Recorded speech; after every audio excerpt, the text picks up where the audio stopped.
So, what did you write on the little piece of wood? Something about hate or anger, perhaps? Well, it matters little, I suppose.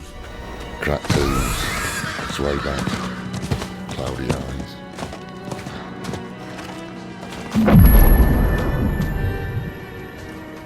He said he didn't need it anymore, but I think he'd want it back all the same. No challenge.